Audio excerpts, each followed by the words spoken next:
ചില കളിക്കാർ നമ്മളെ ഗോളുകൾ കൊണ്ട് ആകർഷിക്കും, ചിലരാകട്ടെ ട്രോഫികൾ കൊണ്ട് നമ്മളെ വിസ്മയിപ്പിക്കും. പക്ഷെ വളരെ കുറച്ചാളുകൾ മാത്രമാണ് അവരുടെ യാത്ര കൊണ്ട് നമ്മളെ സ്പർശിക്കുന്നത്. Kylian Mbappe.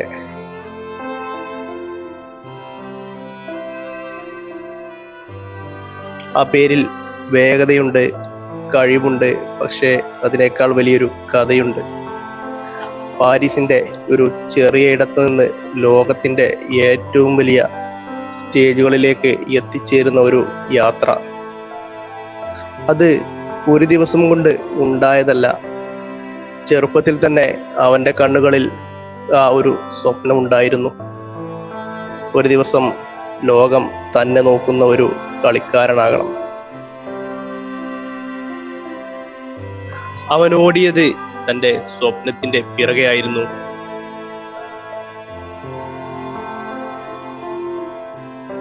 ഓരോ മത്സരങ്ങളും അവന്റെ ജീവിതത്തിലെ ഓരോ ചെറിയ പടവുകളായിരുന്നു. പിന്നീട് ലോകം അവനെ ശ്രദ്ധിക്കാൻ തുടങ്ങി.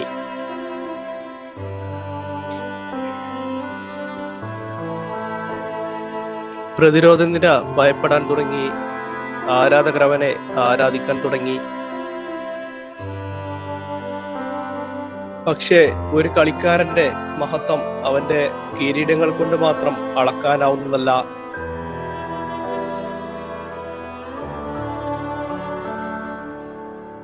നേടാൻ ബാക്കിയുള്ള കാര്യങ്ങളാവും അവന്റെ കഥയെ കൂടുതൽ ശക്തമാക്കുന്നത്.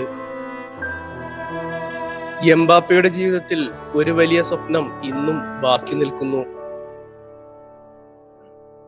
ചാമ്പ്യൻസ് ലീഗ് കിരീടം വന്ന ആ ഒരു വലിയ സ്വപ്നം, ആ ഒരു ദിവസത്തിനായി, ആ ഒരു കിരീടത്തിനായി ഇന്നും അവൻ കാത്തിരിക്കുന്നു. കഴിവില്ലാത്തതിനാലോ ഭാഗ്യമില്ലാത്തതിനാലോ അല്ല. കാരണം ഫുട്ബോൾ ചിലപ്പോൾ വളരെ ക്രൂരമാണ്. നിങ്ങളെത്ര പെർഫെക്റ്റ് ആയാലും, നിങ്ങളെത്ര വലിയ പ്രതിഭയായാലും, ചെറിയൊരു മിസ്റ്റേക്ക് മതി നിങ്ങളുടെ സ്വപ്നങ്ങൾ തകർക്കപ്പെടാൻ. സമ്മർദ്ദങ്ങൾക്കിടയിലും വിമർശനങ്ങൾക്കിടയിലും എംബാപ്പെ പലതവണ കിരീടത്തിന് അടുത്തെത്തി. പക്ഷേ ഓരോ തവണയും അത് അകന്നുകൊണ്ടേയിരുന്നു. അത് അവനെ കൂടുതൽ ശക്തനാക്കി. കാരണം പോരാളികൾ തോൽവിയിൽ നിന്ന് ഓടിപ്പോകുന്നവരല്ല. ഒരിക്കൽ ആ വലിയ രാത്രി സംഭവിക്കും. അവൻ വീണ്ടും പോരാടും. കിരീടം തന്റെ കൈകളിൽ ഉയരും. അത് പക്ഷേ ഒരു വിജയം മാത്രമായിരിക്കില്ല, ഒരു യാത്രയുടെ അവസാനവുമായിരിക്കില്ല. ലോകമത് ആഘോഷിക്കും.